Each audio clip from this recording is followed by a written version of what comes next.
ಇನ್ನು ಕೇಂದ್ರ ಮತ್ತು ರಾಜ್ಯ ಎರಡೂ ಸರ್ಕಾರಗಳು ಕೊರೋನಾ ಲಾಕ್ಡೌನ್ನಿಂದ ತೊಂದರೆಗೆ ಒಳಗಾದಂತಹ ಜನರಿಗೆ ಸ್ಪಂದಿಸುವಲ್ಲಿ ಸಂಪೂರ್ಣವಾಗಿ ವಿಫಲವಾಗಿದೆ. ಕೊರೋನಾ ತಡೆಗಟ್ಟಲು ಸರ್ಕಾರಗಳು ವಿಫಲವಾಗಿದೆ ಎನ್ನುವಂತಹ ಆರೋಪವನ್ನು ಜಿಲ್ಲಾ ಕಾಂಗ್ರೆಸ್ ಅಧ್ಯಕ್ಷ ಹರೀಶ್ ಕುಮಾರ್ ಅವರು ಮಾಡಿದ್ದಾರೆ. ಸುಳ್ಯದಲ್ಲಿ ಪತ್ರಿಕಾಗೋಷ್ಠಿಯಲ್ಲಿ ಮಾತನಾಡಿದಂತಹ ಅವರು ಪ್ಯಾಕೇಜ್ಗಳನ್ನು ಘೋಷಣೆ ಮಾಡುವ ಮೂಲಕ ಜನರನ್ನು ತಪ್ಪುದಾರಿಗೆ ಎಳೆಯುವಂತಹ ಕೆಲಸ ಮಾಡ್ತಾ ಇದ್ದಾರೆ. ಪ್ಯಾಕೇಜ್ ಘೋಷಣೆ ಎನ್ನುವಂಥದ್ದು ಒಂದು ಸುಳ್ಳಿನ ಕಂತೆ, ಇದರಲ್ಲಿ ಸ್ಪಷ್ಟತೆ ಇಲ್ಲ. ಇನ್ನು ರಾಜ್ಯ ಸರ್ಕಾರ ಗ್ರಾಮ ಪಂಚಾಯತ್ಗಳಿಗೆ ಸಲಹಾ ಸಮಿತಿಗಳನ್ನು ನೇಮಕ ಮಾಡೋದಕ್ಕೆ ಹೊರಟಿದೆ. ಬಿಜೆಪಿ ಕಾರ್ಯಕರ್ತರನ್ನು ನೇಮಕ ಮಾಡುವಂತಹ ಕೆಲಸ ಇದರಲ್ಲಾಗುತ್ತೆ. ಗ್ರಾಮ ಮಟ್ಟದಲ್ಲಿ ಪಕ್ಷರಹಿತವಾಗಿ ಚುನಾವಣೆ ನಡೀತಾ ಇದೆ. ಇನ್ ಕೇಸ್ ಇದನ್ನು ಜಾರಿಗೆ ತಂದಲ್ಲಿ ಕಾಂಗ್ರೆಸ್ ಪಕ್ಷ ಕಾನೂನು ಹೋರಾಟದ ಜೊತೆಗೆ ಪ್ರತಿ ಗ್ರಾಮ ಪಂಚಾಯತ್ ಮಟ್ಟದಲ್ಲಿ ಹೋರಾಟವನ್ನು ಮಾಡುತ್ತೆ. ಇದರಿಂದ ಗ್ರಾಮ ಸ್ವರಾಜ್ಯದ ಅರ್ಥ ನಿರರ್ಥವಾಗುತ್ತೆ ಅನ್ನುವಂತಹ ಮಾತುಗಳನ್ನು ಹೇಳಿದರು. ಕಾಂಗ್ರೆಸ್ ಪಕ್ಷ, ಅಖಿಲ ಭಾರತ ಕಾಂಗ್ರೆಸ್ ಪಕ್ಷ ಮತ್ತು ಕರ್ನಾಟಕ ಪ್ರದೇಶ ಕಾಂಗ್ರೆಸ್ ಪಕ್ಷ ಮತ್ತು ಎಲ್ಲ ರಾಜ್ಯದ ಕಾಂಗ್ರೆಸ್ ಪಕ್ಷದ ಘಟಕಗಳು ಸರ್ಕಾರಕ್ಕೆ ಈ ವಿಚಾರದಲ್ಲಿ ಯಾವುದೇ ರಾಜಕೀಯ ಇಲ್ಲದೆ ಸಂಪೂರ್ಣವಾದ ಒಂದು ಸಹಕಾರವನ್ನು ಕೊಡುವಂತಹ ವ್ಯವಸ್ಥೆಯಲ್ಲಿ ಕಾಂಗ್ರೆಸ್ ಪಕ್ಷಕ್ಕೆ ನಿರ್ದೇಶನವನ್ನು ಸಹ ನಾವು ಕೊಡ್ತಾ ಇದ್ದೇವೆ. 3 ತಿಂಗಳಾಯಿತು. 3 ತಿಂಗಳಲ್ಲಿ ಕೂಡ ನಾವು ಸಂಪೂರ್ಣ ಸಹಕಾರವನ್ನು ಕೊಟ್ಟಿದ್ದೇವೆ. ಆದರೆ ಇವತ್ತು ಈ ಒಂದು ಕೋವಿಡ್-19 ಕೊರೋನಾ ವೈರಸ್ ಏನಿದೆ, ಇದರ ಒಂದು ಸರ್ಕಾರ ಮಾಡಬೇಕಾದಂಥ ಇದರ ವಿರುದ್ಧ ಮಾಡಬೇಕಾದಂಥ ಕೆಲಸದಲ್ಲಿ ಸರ್ಕಾರ ಇವತ್ತು ಸಂಪೂರ್ಣ ವಿಫಲ ಆಗಿದೆ ಅನ್ನುವಂಥ ವಿಚಾರವನ್ನು ನಾವು ಇವತ್ತು ಹೇಳ್ತೇವೆ.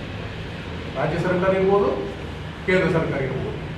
ಇವತ್ತು ಜನರು ಕೂಲಿ ಕಾರ್ಮಿಕರು, ಅದು ಕೃಷಿ ಕಾರ್ಮಿಕರಿಂದ ಹಿಡಿದು ಕೂಲಿ ಕಾರ್ಮಿಕರು, ಕಟ್ಟಡ ಕಾರ್ಮಿಕರಿರ್ಬೋದು, ಅಸಂಘಟಿತ ವಲಯದ ಕಾರ್ಮಿಕರಿರ್ಬೋದು, ಸವಿತಾ ಸಮಾಜ ಇರ್ಬೋದು, ಅಗಸರು ಇರ್ಬೋದು, ಅರ್ಚಕರು ಇರ್ಬೋದು, ಎಲ್ಲ ಆಟೋ ಡ್ರೈವರ್ಗಳಿರ್ಬೋದು, ಬಸ್ ಡ್ರೈವರ್ಗಳಿರ್ಬೋದು, ಎಲ್ಲ ವರ್ಗದವರಿಗೆ ಕೂಡ ಇದು ಪರಿಣಾಮ ಬೀರಿದೆ.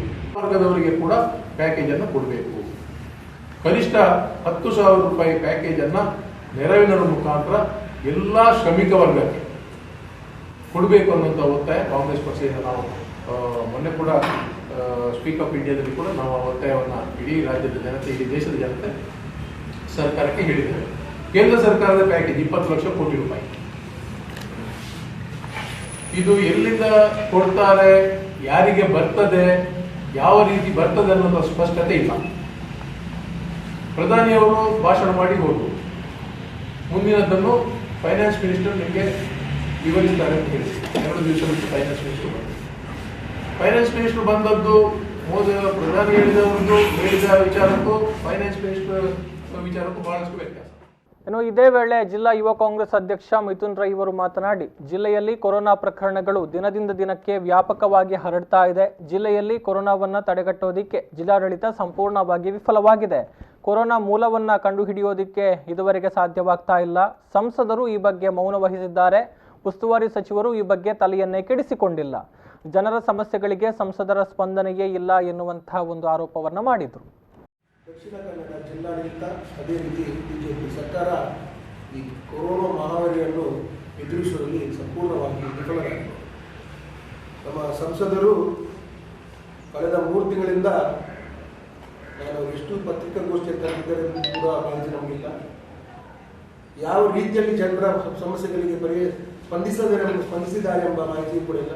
ಬರೀ ಅವರ ಕಾರ್ಯಕರ್ತರಿಗೆ ಪಾಸ್ ಹಾಗೂ ಈ ಸರ್ಕಾರದ ಬಂದ ಕಿಟ್ಟನ್ನು ಅವರ ಕಿಟ್ ಅಂತ ಹೇಳಿ ವಿತರಣೆ ಮಾಡುವಂಥ ಕೆಲಸ ಕಾರ್ಯವನ್ನು ಮಾಡ್ತಾರೆ. ಬಹುಶಃ ಇವತ್ತು ರಾಜ್ಯದಲ್ಲೇ ಸರ್ಕಾರ ಕೊಟ್ಟಂತಹ ಹಣದಿಂದ ಕೊಟ್ಟಂತಹ ಕಿಟ್ಟನ್ನು, ಈ ಅಂಗನವಾಡಿಯಲ್ಲಿ ಕೊಟ್ಟಂತಹ ಕಿಟ್ಟನ್ನು ಬೆಂಗಳೂರಲ್ಲಿ ನಮ್ಮ ಡಿ ಕೆ ಸುರೇಶ್ ಅವರು ಬಹಿರಂಗವಾಗಿ ಅದನ್ನು ಎಳೆಯಾಗಿ ಬಿಚ್ಚಿಟ್ರು.